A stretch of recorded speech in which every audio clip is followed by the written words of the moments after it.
Okay, picture this. You know a guy, maybe you even are this guy, who is just absolutely brilliant. We're talking about someone who crushes complex problems, leads giant teams, and assesses risk flawlessly at work. But then, you watch him completely fall apart over a woman who is just clearly wrong for him. And the wildest part? You watch him do it again and again. It's like he's magnetically drawn to the exact same fire. It's a fascinating paradox, so let's unpack exactly why this happens. Welcome to today's Explainer, where we're breaking down the deeply relatable puzzle of highly intelligent men consistently walking right into the exact same destructive romantic traps. It really brings us to a deeply confusing question. Why do brilliant men fall for the wrong women? I mean, research actually shows that guys with high cognitive abilities are genuinely way better at long-term planning and pattern recognition. But for some reason, the second they shift from the boardroom to romance, it's like they just put on a blindfold. They completely lose their judgment, making the exact same mistakes time after time. You've got to notice the wild divide here. On one side, we've got sharp, highly rational professional decisions. On the other, a tangled, chaotic mess of disastrous romantic choices. Now, the famous psychologist Carl Jung actually spent decades trying to figure out this specific gap, and what he discovered is absolutely crucial. This isn't a failure of intelligence at all. Instead, it stems from a deeply hidden part of the unconscious mind that most men don't even know exists. So let's jump straight into part one, the intelligent man's trap. Here's the thing. Intelligent men have a very specific, built-in vulnerability. They have spent their entire lives being highly rewarded for trusting their gut in business and creative work. So naturally, when they feel a strong romantic pull, they trust it unconditionally. Because they're so smart, they build these massive, highly rational, logical architectures to justify what is, fundamentally, a complete emotional misfire. And to understand how this misfire actually happens, we have to travel back to the year 1974. This marks a super famous psychology experiment by researchers Donald Dutton and Arthur Aron that proves exactly how easily our bodies can just completely trick our brains. So here is how that experiment played out. Step 1. Men had to cross either a totally safe low bridge or a terrifying swaying suspension bridge high up in the air. Step 2. On the other side of whatever bridge they crossed, they met a woman. Well, guess what? The men who crossed the frightening swaying bridge were significantly more attracted to her. Why? Because their bodies falsely attributed the physiological fear and anxiety of that terrifying bridge as romantic desire. They literally mislabeled fear as attraction. Their unconscious mind just assigned a romantic story to a physical panic reaction. And intelligent men, they are incredibly vulnerable to this exact kind of misreading. Just look at the contrast. We have chemistry, which, let's be honest, is often just familiar chaos, pitted against true connection, which is actual emotional safety. The philosopher Ellen de Botton really hit the nail on the head here. He noted that what we enthusiastically call chemistry is often just our unconscious brain recognizing a familiar and usually painful emotional pattern. We aren't necessarily falling for people who are good for us. We're falling for the emotional frequency we were tuned to earliest in life. Which brings us to part 2, the Anima, your emotional blueprint. Carl Jung's foundational theory explains exactly where these familiar, painful emotional patterns come from in a man's life. Jung called this internal picture the Anima. Think of it as an unconscious template, a blueprint of what a woman should feel like, and it's assembled in childhood from early caregivers, like mothers or sisters. It's basically an emotional fingerprint.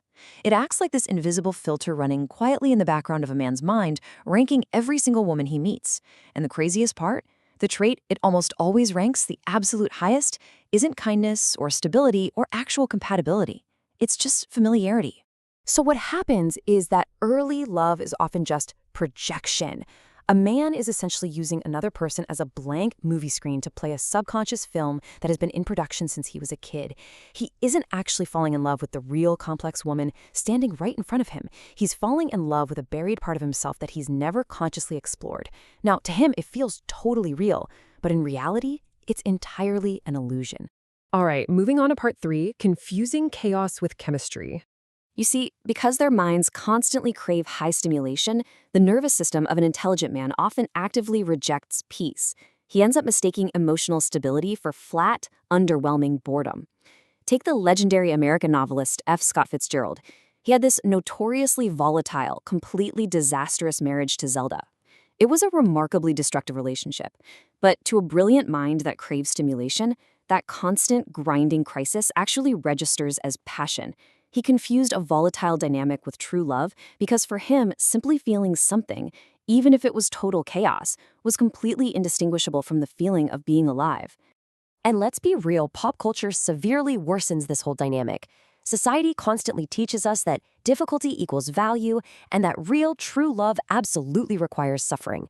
Social media floods our feeds with dramatic, cinematic wreckage, making all that chaos look so romantic.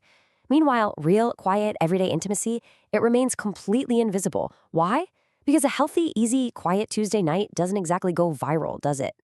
Let's dive into part 4, the shadow and the rescuer. We have to shine a light on the darker, completely unexamined parts of a man's psyche that actively sabotages his relationships through proximity and conditional love. Jung called this unexamined part the shadow. It represents all the buried qualities, the vulnerability, the emotional rawness, the sheer chaos that a highly intelligent man locked away deep in the basement early in life just so he could remain rational, composed, and successful. These highly controlled men are irresistibly drawn to chaotic women because those women outwardly embody the exact emotional rawness the men repressed. Unconsciously, the guy feels, man, if I can just be close to her, maybe I can finally feel whole. But inevitably, the projection cracks. It always does. And when it does, instead of seeing the collapsed fantasy for what it is, he blames her. Rather than admitting his internal, projected image of her was completely wrong from the very start, the formidable intellect of this man just doubles down. Actually, scratch that. He doesn't just double down, he builds a highly sophisticated, incredibly convincing case for why she let him down. He pours all of his massive mental energy into refusing to see that his own fantasy collapsed. And this leads us right into the rescuer trap. This is illustrated perfectly by the famous playwright Arthur Miller and Marilyn Monroe. Miller later wrote that he was drawn by what he imagined he could give her, not by who she actually was. By focusing entirely on a partner's fragility and playing the knight and shining armor rescuer, a man gets to feel powerful in intimacy while entirely avoiding his own terrifying vulnerability. He completely removes the risk of being with someone who simply wants him by explicitly choosing someone who desperately needs him. So let's wrap this up with part 5, individuation and how we actually break the cycle. So how on earth does a man actually stop this? Well, Jung was extremely explicit about this. Awareness without action is just sophisticated self-knowledge. Just knowing why you fail doesn't magically stop you from failing. The actual solution is what he called individuation. It is the lifelong, ongoing practice of turning the lens inward to confront and integrate those shadow parts of yourself you've buried. Let me tell you, it's deeply uncomfortable work, but it is literally the only way out. The intelligent man has to take his massive analytical intelligence and turn it directly against his own defenses.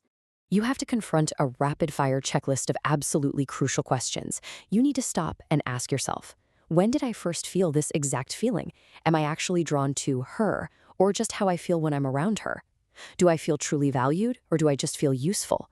You have to aggressively ask yourself these hard questions so you can finally differentiate genuine connection from the loud static of your unresolved childhood wounds.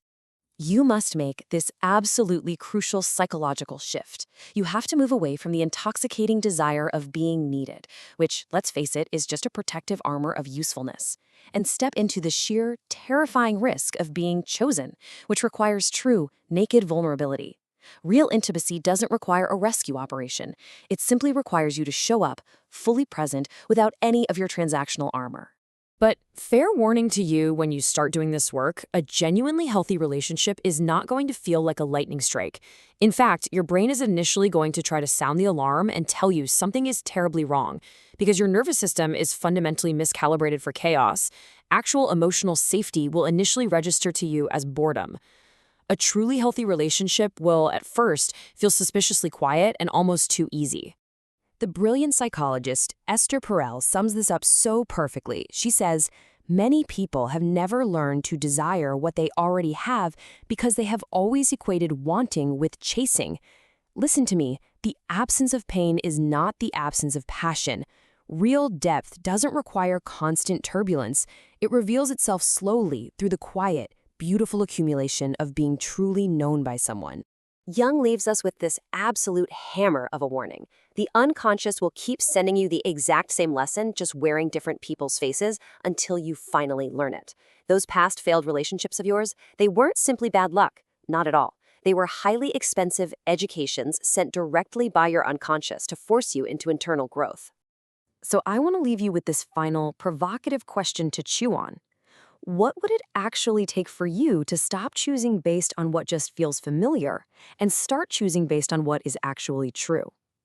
Thank you so much for joining me for this explainer. It's time to abandon the blindfold, do the hard work, and I will see you next time.